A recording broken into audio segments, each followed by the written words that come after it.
Short मध्ये सांगायचं म्हणलं तर हे आहे मौद्रिक धोरण आरबीआयचं. आणि हे मौद्रिक धोरण काय करतं?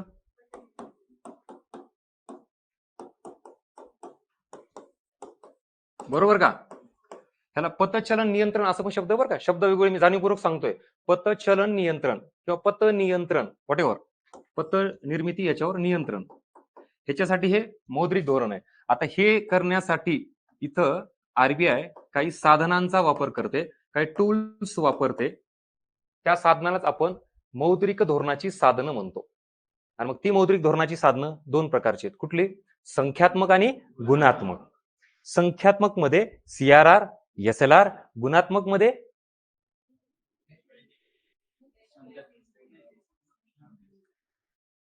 बँक रेट येईल का रेपो रेट येईल? हा, बर. संख्यात्मक मध्ये सीआरआर, एसएलआर येते का? बर. संख्यात्मक मध्येच बँक रेट येतं का? रेपो रेट ते पण येतं.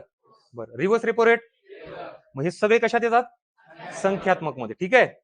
बर. ओपन मार्केट ऑपरेशन कुठं? संख्यात्मक मध्ये. Very good. हा आयोगाचा एरिया वर का, माझा नाहीये. म्हणजे मी जेवढे सगळे सांगितले सगळे कुठे टाकायचे? संख्यात्मक मध्ये. आता एक्झॅक्टली गुणात्मक काय तिकडे बघूच, पण ह्याच्यात कन्फ्युजन आहे का मला बघायचं होतं. पुढं अजून पण स्लाइड ओपन न करता, संख्यात्मक मध्ये दोन प्रकार आहेत, प्रत्यक्ष आणि अप्रत्यक्ष, डायरेक्ट आणि इनडायरेक्ट. सो संख्यात्मक मध्ये डायरेक्ट साधनं म्हणलं तर सीआरआर आणि एसएलआर. इनडायरेक्ट म्हणलं तर बाकीचे सगळे, bank rate, repo rate, reverse repo rate, OMO वगैरे. क्लिअर झालं का रिवाईज जागेवर? हे विचारलं की पटकन सांगता आलं पाहिजे विदाऊट एनी कन्फ्युजन. गुड. तुमचा अभ्यास चांगला आहे बरं का. म्हणजे कालपासून तुम्हाला कालच सांगितलं, आजही सांगितलं, कॉन्फिडन्स लूज करू नका.